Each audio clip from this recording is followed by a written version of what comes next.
Ini bukan Quran, bukan buku doa-doa, bukan kitab kuning yang biasa dibaca di pesantren. Percaya atau tidak, buku ini dibaca oleh Galileo Galilei, Johannes Kepler, René Descartes, sampai Leonardo da Vinci.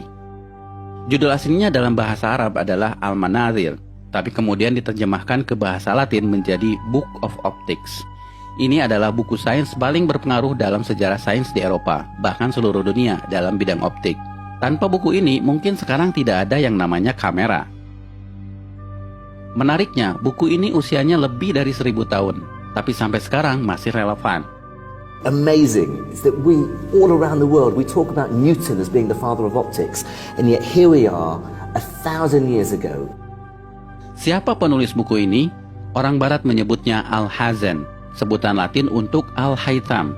Ya, beliau adalah Ibnu Al-Haytham, seorang ilmuwan muslim di abad ke-11, di mana ketika itu Islam sedang dalam masa keemasannya. Orang Barat menyebutnya the Islamic Golden Age. Allow me to introduce Ibn Al-Haytham, a great scientist whose ideas led to the invention of the camera. You invented the camera? Mungkin bagi kalian, Ibnu Al-Haytham bukan siapa-siapa. Bahkan banyak muslim yang tidak kenal beliau. Tapi di Eropa, beliau sangat terkenal, disejajarkan dengan Galileo dan Newton, karena beliau adalah peletak dasar ilmu tentang cahaya. Sehingga Ibnu Al-Haytham disebut sebagai The Fathers of Optics. Karena itu pada tahun 2015, UNESCO pernah mengadakan perayaan The International Year of Light untuk mengenang 1000 tahun karya Al-Haytham. I am pleased to partner with the international organization 1001 Inventions to launch the World of Ibn Al-Haytham Global Campaign to promote light science for the benefit of all. A groundbreaking scientist from 1,000 years ago, the life and work of Ibn Al-Haytham have never been as relevant as they are today. Salah satu temuan Ibnu Al-Haytham yang paling merevolusi pandangan sains dunia ketika itu adalah bagaimana beliau menjelaskan cara mata kita bekerja. Sebelum adanya beliau, para ilmuwan Yunani seperti Plato dan Euclid percaya bahwa mata mengeluarkan semacam sinar ke arah objek untuk bisa melihat. Hal itu kemudian dibantah oleh Ibnu Al-Haytham. Justru matalah yang menangkap patulan cahaya sehingga kita bisa melihat. Bahkan beliaulah yang memetakan bagian-bagian mata yang berfungsi mengatur masuknya cahaya, seperti iris, pupil, kornea, dan retina. Temuannya ini bukan sekedar teori, Ibnu Al-Haytham membuktikannya dengan eksperimen. Bahkan eksperimennya yang bisa dibilang cukup sederhana ketika itu, menjadi dasar bagi penemuan kamera zaman sekarang, yang pada saat itu disebut kamera obscura. By the way, tahukah kalian, kata kamera berasal dari bahasa Latin yang artinya ruangan. Sedangkan obscura artinya gelap. Jadi kamera obscura artinya ruangan gelap. Dinamakan seperti itu karena Ibnu Al-Haytham melakukan eksperimennya di ruangan gelap saat beliau di penjara.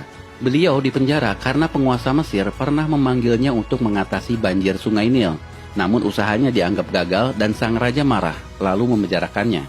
Tapi saat di penjara inilah justru jadi momen bersejarah bagi Ibnu Al-Haytham dan bagi perkembangan dunia sains modern. Salah satunya adalah penemuan kamera obscura. We have a beautiful view of a nice church just outside the window here. Now, if I close these blinds,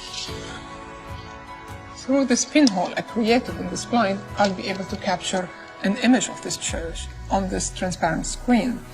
However, it's an inverted image, as Ibn al-Haytham explained and demonstrated. If I let this eye look through this pinhole, I'm gonna be able to see the image of the church again, invert it back on the retina. Kalau menurut kalian temuan Ibnu Al-Haytham ini biasa saja, perhatikan bahwa Ibnu Al-Haytham bukan sekedar menjelaskan cara kerja mata, tapi sifat dari cahaya itu sendiri. Beliaulah yang pertama membuktikan bahwa cahaya berjalan dalam lintasan lurus, sehingga beliau bisa menjelaskan pantulan cermin, pembiasan cahaya, dan fenomena-fenomena lainnya. Dan ini menjadi landasan penemuan semua teknologi yang melibatkan cahaya, seperti kabel optik, laser, komunikasi satelit, sampai akselerator partikel. I'm sort of wondering what Ibn al-Haytham would think doing experiments with candles and pinhole cameras. Well, he wouldn't even be able to imagine a world 1,000 years later. I think it's come a long way, but ultimately we're using exactly the same principles that he was thinking about back then. Itulah kenapa buku Al-Haytham ini menjadi sangat penting bagi perkembangan sains modern. Apa yang kalian pelajari di sekolah dalam bab optik seperti cermin, pembiasan cahaya, lensa, cara kerja kamera, teleskop, mikroskop, semuanya berasal dari buku yang usianya 1000 tahun ini. Namun sayang, Ibnu Al-Haytham tidak pernah disebutkan di buku-buku sekolah. For me, what's so amazing is that we, all around the world, we talk about Newton as being the father of optics, and yet here we are, 1,000 years ago, 700 years before Newton, and here's a ray diagram. There's a convex lens, and there's a focal point, and there's all the ray lines and parallel lines and the angles of refraction. Here it is, 1,000 years ago. Dan kalian perlu tahu, buku yang beliau tulis tentang sains bukan hanya ini, tapi Ibnu Al-Haytham menulis lebih dari 200 buku. Dan bukan hanya tentang optik, tapi juga matematika, astronomi, dan engineering. Sayang, sebagian besar bukunya hilang. Ini adalah daftar buku-buku beliau yang terselamatkan. Sekali lagi, nama Ibnu Al-Haytham mungkin bagi kalian tidak populer, tidak sepopuler Newton atau Einstein. Tapi asal kalian tahu, nama Ibnu Al-Haytham atau Al-Hazan begitu pentingnya sampai nama beliau dijadikan nama salah satu kawah di bulan.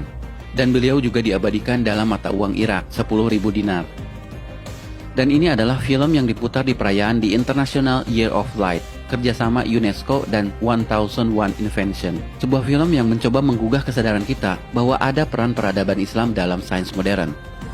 I found a way of projecting an image onto another surface through a small hole in a dark room, later called camera obscura. Abbas ibn Farnas. He dared to dream about flying 1,000 years before the Wright brothers. Nah guys, dalam momen Ramadan ini, mari kita merenung. Jika kalian seorang muslim, tidak melulu harus pandai dalam urusan agama. Ibnu Al-Haytham adalah contoh bahwa seorang muslim juga bisa berperan dalam kemajuan peradaban dunia dalam ilmu pengetahuan. Karyanya melampaui batas agama, batas negara, bahkan batas waktu. His book changed everything, and he's regarded by many as being the father of modern optics. In fact, I'd go further than that and say he was the greatest physicist in the 2,000-year span between Archimedes and Isaac Newton.